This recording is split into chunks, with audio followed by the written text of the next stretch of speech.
Assalamualaikum warahmatullahi wabarakatuh. Perkenalkan, nama saya Dita Wulandari, SSP PAR M4. Saya adalah dosen dari program studi D4 Manajemen Perhotelan, jurusan Pariwisata, Fakultas Pariwisata dan Perhotelan, Universitas Negeri Padang atau UNP. Sebelum berkarir di UNP sebagai dosen, saya menempuh jalur pendidikan saya mulai dari Diploma 3 Pariwisata di Universitas Sumatera Utara. Saya masuk tahun 2008 dan lulus pada tahun 2011. Kemudian saya melanjutkan pendidikan saya pada jenjang D4 pada program studi Usaha Perjalanan Wisata Fakultas Pariwisata Universitas Muhammadiyah Sumatera Barat, masuk tahun 2011 dan lulus pada tahun 2013.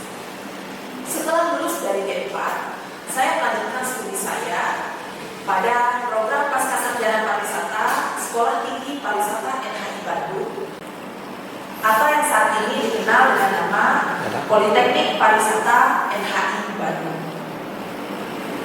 Saya saat ini berdomisili di Kabupaten Padang Pariaman, tidak jauh dari Universitas Negeri Padang. Demikian perkenalan dari saya. Assalamualaikum warahmatullahi wabarakatuh. Baiklah, pada kesempatan ini saya akan menjelaskan tentang rencana pembelajaran semester atau RPS untuk mata kuliah kepariwisataan. Mata kuliah kepariwisataan adalah mata kuliah wajib di Fakultas Pariwisata dan Perhotelan. Seluruh mahasiswa pada semester 1 wajib mengambil mata kuliah ini sebagai mata kuliah wajib. Mata kuliah kepariwisataan adalah mata kuliah yang terdiri dari bobot 2 SKS. Setelah menempuh mata kuliah ini, mahasiswa diharapkan memiliki pemahaman konsep dasar pariwisata. Mata kuliah yang terdiri dari 2 SKS ini mencakup materi tentang menjelaskan konsep dasar dan ruang lingkup pariwisata, serta sejarah pariwisata, industri pariwisata, motivasi perjalanan wisata, kemampuan untuk memahami konsep akomodasi dan objek wisata serta MICE, serta pemahaman mengenai dampak pariwisata dan peran organisasi pariwisata. Mata kuliah ini merupakan mata kuliah berbentuk case method, di mana masing-masing perkuliahan untuk setiap minggunya membahas berbagai kasus terkait dengan materi yang dipelajari.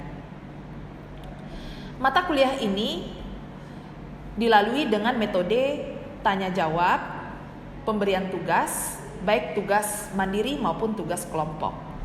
Penilaian dalam mata kuliah ini meliputi partisipasi atau keaktifan dalam kuliah dalam membahas kasus, kemudian tugas mandiri, tugas kelompok, hasil praktek, ujian tengah semester, dan ujian akhir semester. Pada minggu ketiga, mahasiswa diharapkan mampu memiliki pemahaman yang luas tentang industri pariwisata dengan indikator penilaian ketepatan dalam menjelaskan tentang industri pariwisata. Kriteria yang dinilai adalah kemampuan mahasiswa dalam menjawab pertanyaan secara lisan dengan bentuk non-tes berupa diskusi. Metode pembelajaran yang digunakan adalah kuliah, role play, and simulation, serta non-tes. Pada minggu keempat, setelah mengikuti perkuliahan, mahasiswa diharapkan mampu memahami tentang karakter produk industri pariwisata, di mana indikator yang digunakan dalam menilai kemampuan mahasiswa adalah ketepatan mahasiswa dalam mengklasifikasikan produk industri pariwisata. Kriteria penilaian pada minggu keempat adalah kemampuan mahasiswa dalam menjawab pertanyaan secara lisan dan bentuk non-tes diskusi. Metode pembelajaran yang digunakan adalah kuliah, role play, and simulation, serta non-tes. Assalamualaikum warahmatullahi wabarakatuh. Waalaikumsalam warahmatullahi wabarakatuh. Selamat siang Anda semua. Siang Bu. Baik, hari ini kita lanjutkan perkuliahan kita untuk mata kuliah kepariwisataan pada minggu ketiga. Jadi sebelum kita masuk ke materi hari ini, Ibu akan mengecek kehadiran kalian satu persatu. Oke.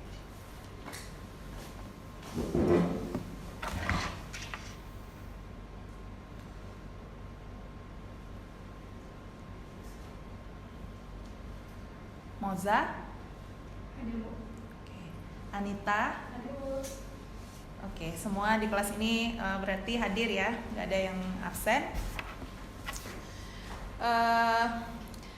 Ananda, sesuai dengan materi minggu lalu, hari ini kita lanjutkan kembali perkuliahan kita untuk materi ketiga, yaitu mengenai industri pariwisata dan produknya.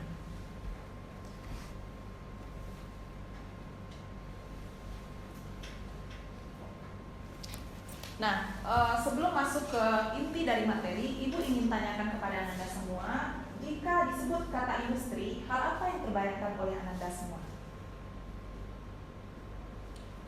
Hal apa yang terbayangkan oleh Ananda apabila mendengar kata industri? Perusahaan. Perusahaan. Anita jawab perusahaan. Another opinion? Pembuatan produk. Pembuatan produk. Ada lagi? Apalagi yang terbayangkan dengan kata industri? Kalau Ibu sebut kata industri, apa yang muncul di pikiran Ananda? Pabrik. Oke. Ya, nggak ada jawaban yang salah. Semua itu benar, karena itu apa yang Ananda pahami sekarang. Jadi itu yang Ananda pahami sekarang. Kalau Ai menjawabnya adalah pabrik, yang terbayangkan pabrik, ya, bangunan dengan cerobong asap di atasnya. Nah, itu yang terbayangkan. Ya. Jadi apabila kita mempelajari tentang pariwisata, di dalam ilmu pariwisata itu juga ada istilah industri. Tapi industri yang dimaksud itu tidaklah sama dengan apa yang Ai bayangkan tadi. Nah, tidak sama dengan apa yang disampaikan oleh Anita, dan tidak sepenuhnya benar apa yang disampaikan oleh Oscar tadi. Nah, jadi ada makna industri yang berbeda untuk industri pariwisata. Nah, nanti Ananda akan Ibu jelaskan apa perbedaannya antara industri pariwisata dengan industri manufaktur. Kalau yang Ananda bayangkan tadi disebut kata industri, itu pasti yang terbayangkan itu adalah industri manufaktur. Sedangkan di dalam industri pariwisata itu khususnya adalah jasa.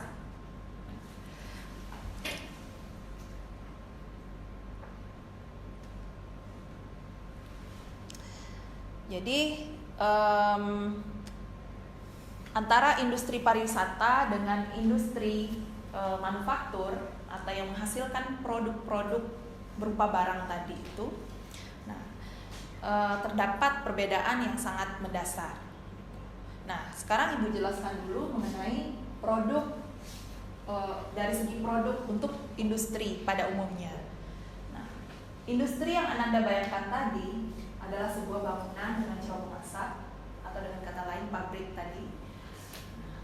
Dia mengolah dari bahan mentah menjadi bahan baku, atau mengolah mulai dari bahan baku, kemudian menjadi barang setengah jadi, menjadi barang jadi, sehingga menjadi barang yang bermutu tinggi.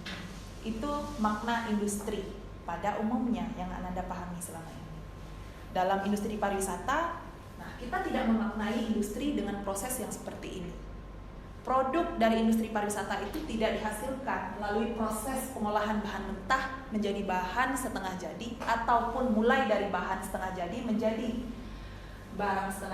menjadi bahan jadi, sehingga barang yang bermutu tinggi. Tidak seperti itu. Oke, yang termasuk dalam industri primer, ya, yang mengolah bahan-bahan atau barang-barang yang dibutuhkan manusia untuk memenuhi kebutuhan primer. Nah, biasanya adalah pertambangan, kemudian peternakan, dan industri lainnya. Kemudian untuk industri secondary atau secondary industri, yaitu pertanian, kemudian manufaktur yang seperti ini tadi nih, yang seperti Ai sebutkan tadi, pemahaman Ai itu masuk ke secondary industry atau industri yang menghasilkan kebutuhan secondary manusia. Nah, kemudian untuk tersier, nah, di mana posisi kebutuhan tersier? Nah, jadi industri pariwisata itu tergolong ke dalam industri yang memenuhi kebutuhan tersier manusia. Nah, kebutuhan tersier manusia itu salah satunya adalah pelayanan. Nah, industri pariwisata itu bergerak di bidang jasa, ya, jasa, pelayanan atau service. Jadi untuk kedudukan industri pariwisata itu adalah untuk memenuhi kebutuhan tersier.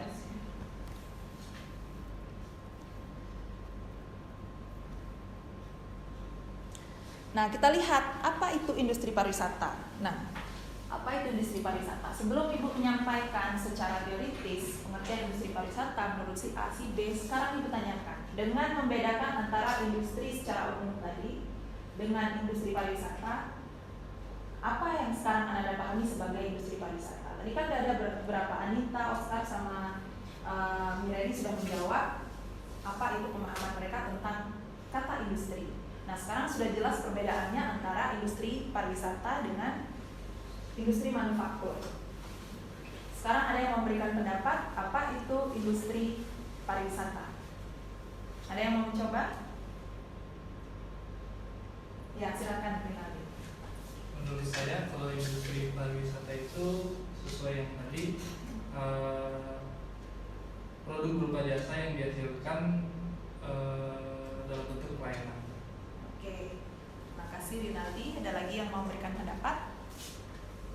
Ya, silakan Mita. Menurut saya, industri pariwisata itu adalah produk atau jasa yang dihasilkan untuk memenuhi kebutuhan pariwisata. Produk atau jasa. Sedikit lagi. Ada yang bisa menyempurnakan apa yang disampaikan Mita sama Rinaldi?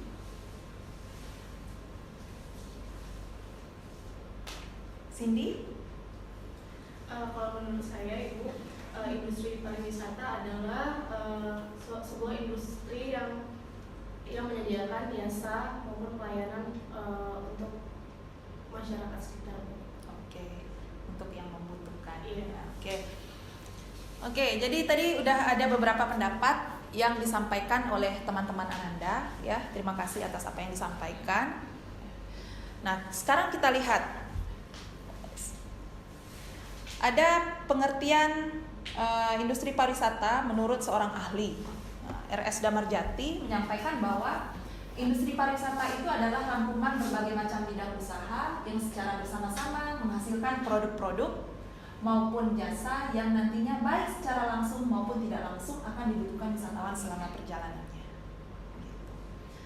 Nah, jadi itu industri pariwisata. Jadi dia merangkum setiap bidang usaha yang akan memenuhi kebutuhan wisatawan selama melakukan perjalanan. Nah, itu jadi kata kunci yang harus Anda ingat jika ingin memahami apa itu industri pariwisata, apa pengertian industri pariwisata. Salah satunya adalah rangkuman dari berbagai usaha yang menyediakan kebutuhan wisatawan selama melakukan perjalanan wisata. Begitu simpelnya jika kita ingin mudah mengingat apa itu industri pariwisata.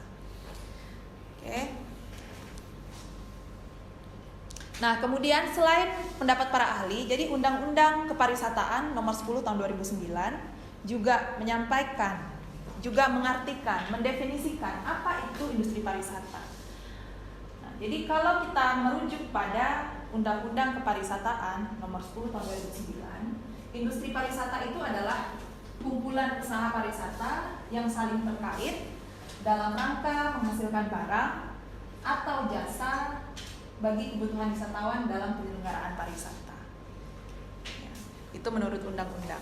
Jadi antara pengertian yang disampaikan oleh seorang ahli, ya RS Damarjati, dengan pengertian menurut undang-undang itu kurang lebih adalah sama. Jadi pada dasarnya sama, kumpulan usaha ya yang menyediakan produk untuk memenuhi kebutuhan wisatawan.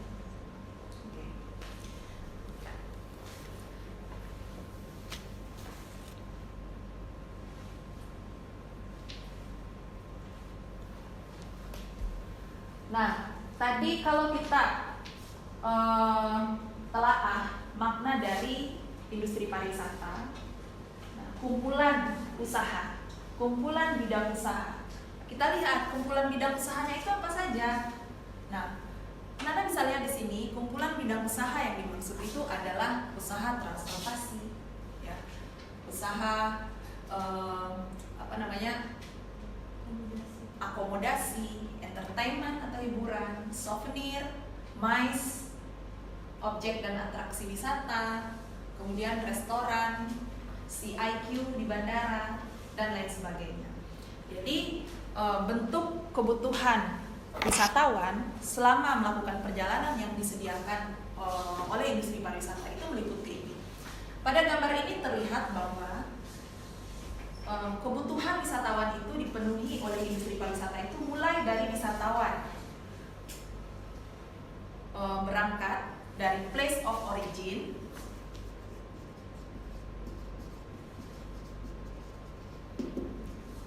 kemudian sampai ke destinasi, destination 1, destination 2, kemudian sampai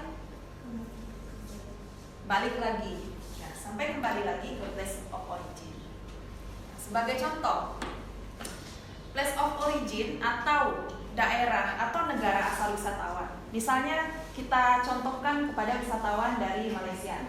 Wisatawan Malaysia datang ke Indonesia atau ke Sumatera Barat, tepatnya Sumatera Barat. Place of originnya adalah Malaysia. Place of origin yang kita maksud adalah Malaysia. Kemudian mereka berangkat dari Malaysia, apa saja yang dibutuhkan? Transportasi apa saja? Transportasi ini terbagi lagi. Nah, transportasi ini adalah jenis usahanya. Transportasi apa saja yang dibutuhkan?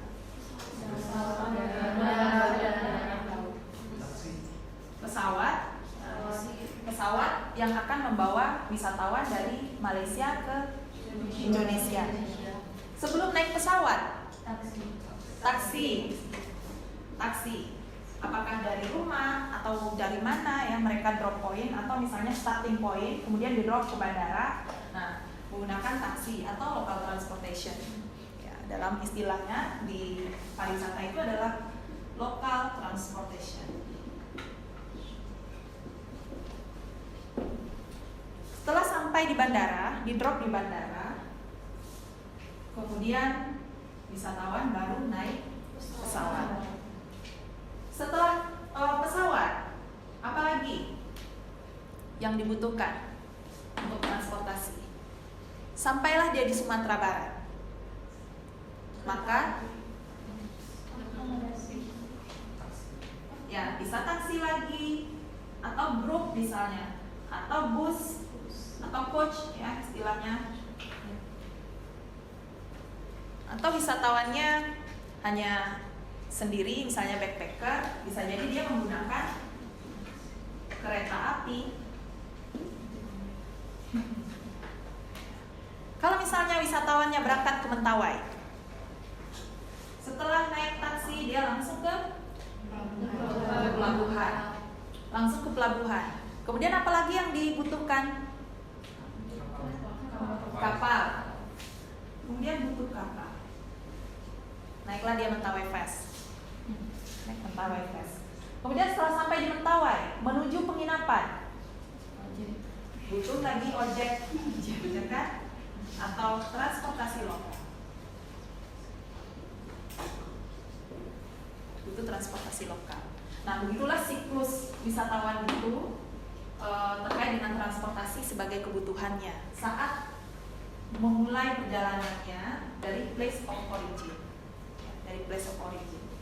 Jadi sebegitu kompleksnya kebutuhan wisatawan akan transportasi.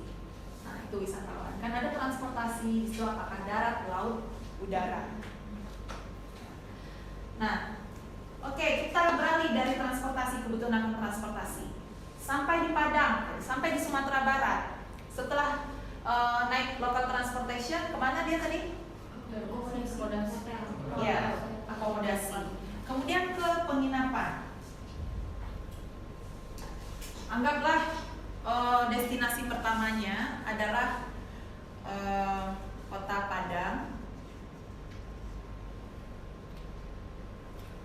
Padang, kemudian ke penginapan.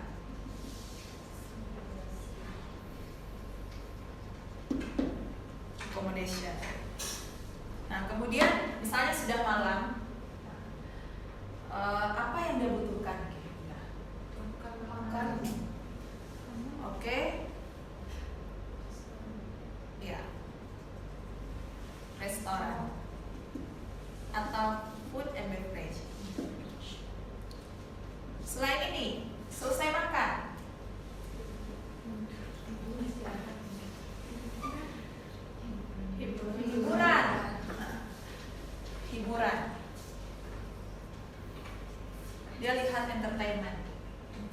cari live music atau ada pertunjukan di museum. Misalnya dia butuh entertainment. Nah, close. Keesokan harinya wisatawan ini melanjutkan kegiatannya. Kemana? Objek wisata yang pertama, misalnya ke Batu Maling Kundang, maka dia akan membutuhkan ODTW. Karena tidak tahu rute, siapa yang dia butuhkan? Nah, oke. Tour guide. Bisa jadi tour guide, bisa jadi local guide. Bisa jadi local guide. Oke, setelah selesai berwisata, menikmati keindahan Pantai Maling Kundang, kemudian wisatawan ini akan kembali, ya, dah sore, atau dia ingin melanjutkan lagi ke destinasi berikutnya. Sebelum pergi dari Maling Kundang, Batu Maling Kundang, apa dulu yang dia lakukan? Mencari souvenir. Jadi dia akan mencari souvenir. Apa souvenir dari Pantai Air Manis? Kaos, ya, makanan dan sebagainya. Bisa jadi dia mampir di Christian Hakim, ya kan? Atau Silungka.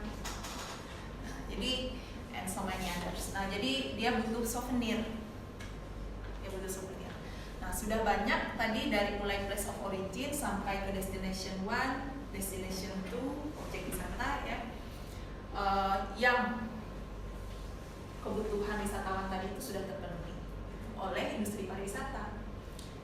Nah, kemudian kita anggap besok dia melakukan perjalanan wisata Bukit Tinggi dan berulang lagi siklus tadi. Apa yang dibutuhkan, dia butuh restoran, kemudian butuh lagi transportasi lokal, butuh juga objek dan daya tarik wisata, kemudian entertainment, selanjutnya butuh souvenir lagi. Nah, hingga selesailah rangkaian perjalanan wisatawan Malaysia tadi di Indonesia. Kemudian dia kembali lagi ke place of origin. Nah, sebelum kembali ke place of origin, nah, kalau misalnya ini ada CIQ adalah custom, immigration, ya, karantin. Nah, mungkin yang paling sering Anda dengar belakangan ini di masa pandemi itu adalah karantin. Nah, jadi istilah karantin ini mendadak familiar, ya. Nah, jadi custom atau misalnya imigrasi, bea cukai dan karantina. Imigrasi, bea cukai, karantina. Nah, jadi kalau biasanya kalau bea cukai itu kan kalau kita banyak membawa barang kan, kena misalnya bea cukai. Kemudian imigrasi ini kan perpindahan manusia.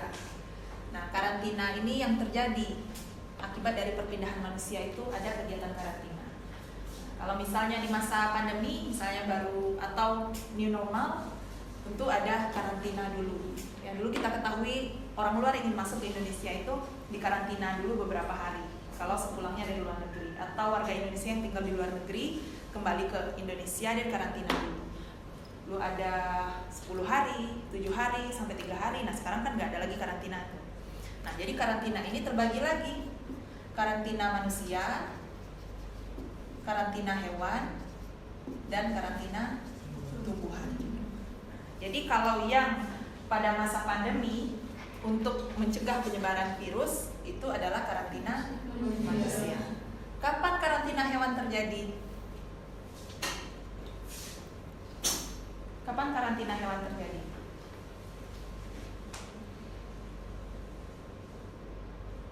Ya, di saat manusia yang ingin berpindah, misalnya dia membawa hewan, kan ada pecinta anjing, pecinta kucing, gitu. Ingin membawa misalnya anjing, misalnya, takut ada virus. Ingin membawa kucing, takut ada virus. Berbagai macam virus yang dibawa oleh hewan, maka hewan itu dikarantina dulu. Sebelum berangkat dikarantina, setelah sampai dikarantina lagi. Nah, apabila ada indikasi hewan ini membawa bibit penyakit, maka hewan ini tidak bisa diberangkatkan. Nah, kemudian begitu juga dengan tumbuhan. Ya, tumbuhan itu makhluk hidup yang juga bisa menyebarkan zat-zat yang dapat menyebabkan penyakit, munculnya wabah penyakit. Jadi makanya ada karantina tumbuhan juga. Nah, ini CIQ. Oke, kita balik lagi ke wisatawan Malaysia tadi. Kebutuhannya selama melakukan perjalanan wisata mulai dari place of origin sampai dia balik lagi place of origin lagi. Nah, jadi dia menjalani karantina. Anggaplah ada karantina setelah wisatawan atau orang Malaysia itu pulang dari negara lain. Dia balik ke Malaysia, dilakukan karantina, maka dilakukan karantina manusia. Itu adalah kebutuhan. Dengan melakukan karantina, apabila fasilitas karantina itu tidak disediakan pemerintah, kemana dia akan karantina? Ke hotel. Kan butuh lagi hotel sebelum sampai di rumah, ya kan? Nah, butuh hotel lagi sampai di rumah. Kemudian setelah hotel selesai karantina, dia butuh transportasi lokal. Baru dia kembali ke rumah.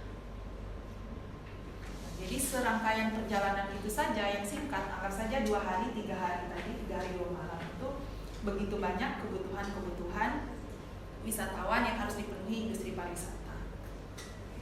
Nah, begitulah bagaimana industri pariwisata memenuhi kebutuhan wisatawan selama melakukan perjalanan wisata. Nah, jadi dari satu siklus perjalanan wisatawan saja sudah banyak melibatkan usaha-usaha. Gitu. Usaha akomodasi, food and beverage, kemudian transportation, souvenir, entertainment.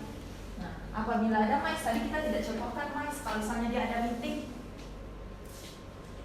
meeting di Indonesia, usaha MICE berperan lagi di situ. Atau dia pergi nonton konser. Konser itu adalah bagian dari MICE, ya kan? Pergi ke Indonesia hanya untuk menonton konser, sudah terlibat MICE di situ. Jadi banyak sekali kebutuhan wisatawan.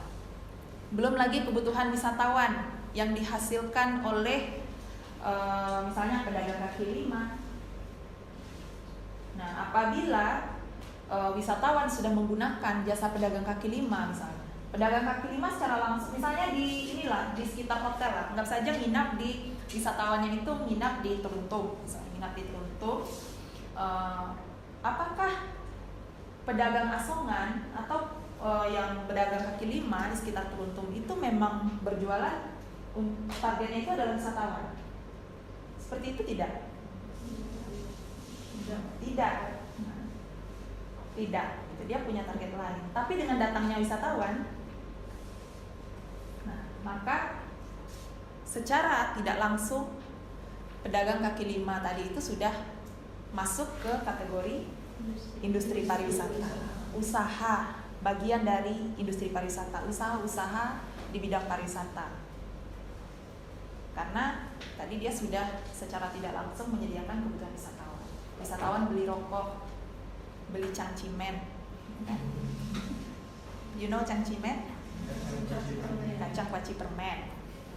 Nah, itu sudah masuk gitu. Secara tidak langsung pedagang-pedagang kecil tadi itu sudah memenuhi kebutuhan wisatawan.